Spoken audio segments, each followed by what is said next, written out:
தமிழ்நாட்டோட கஜானாவை சுரண்டின கடந்த கால அதிமுக ஆட்சியாளர்கள் மக்களால் விரட்டியடிக்கப்பட்ட பின்னர் என்னென்னலாம் சொன்னாங்க. நாம மகளிருக்கான உரிமை தொகையை கொடுக்க மாட்டோம்னு சொன்னாங்க. ஆனா அதை நிரூபிச்சு காட்டியிருக்கோம், செஞ்சு கொடுத்துருக்கிறோம், செஞ்சுக்கிட்டு இருக்கோம்.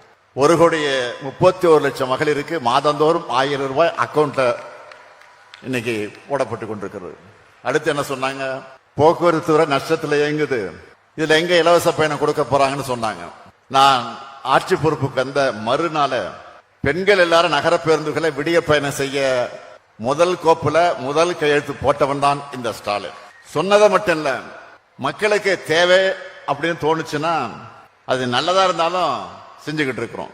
தினமும் காலையில 21 லட்சம் குழந்தைகள் வயிறார சாப்பிடுற காலை உணவு திட்டம் தேர்தல் வாக்குறுதியில சொன்ன திட்டமா?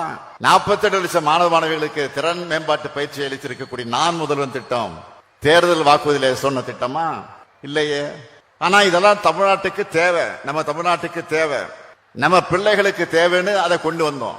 நாளைக்கு நம்ம பிள்ளைகள் வளர்ந்து மாணவர்களாக படிச்சு பெரிய பெரிய வேலைகளை போய் உட்காரும் போது இந்த திட்டங்களை செயல்படுத்தினதுக்காக நம்ம திராவிட மாடல் அரசை பாராட்டுவாங்க. இன்னும் சொல்றேன், அதிமுக ஆட்சி காலத்தில் தமிழ்நாட்டுக்கு வரணும்னு சொன்னால பல தொழில் நிறுவனங்கள் பின்னங்கால் பிடரில் அடிபட்டு தலைதறிக்க ஓடுனாங்க. ஆனா நம்ம திராவிட மாடல் ஆட்சியில 10 லட்சம் கோடி ரூபாய் மதிப்பிலான முதலீடுகளை நாம ஈர்த்திருக்கிறோம்.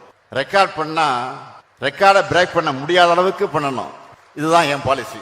இன்னும் கூட சொல்றேன், 2 லட்சம் விவசாயிகளுக்கு இலவச மின் இணைப்பு, 4000 கோயில்களுக்கு குடமுழுக்கு, 8000 கோடி ரூபாய்க்கு மேலான கோயில்களின் சொத்துக்களை மீட்டிருக்கோம்.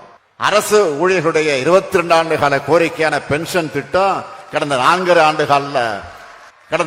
ஆண்டுகள்ல ஒவ்வொரு மாவட்டத்துக்கும் 2 முறை 3 முறை நாம் பயணம் செஞ்சு அரசு விழாக்கள் மூலமாக 40 லட்சத்துக்கும் அதிகமானதுக்கு நலத்திட்ட உதவிகளை வழங்கி இருக்கிறேன்.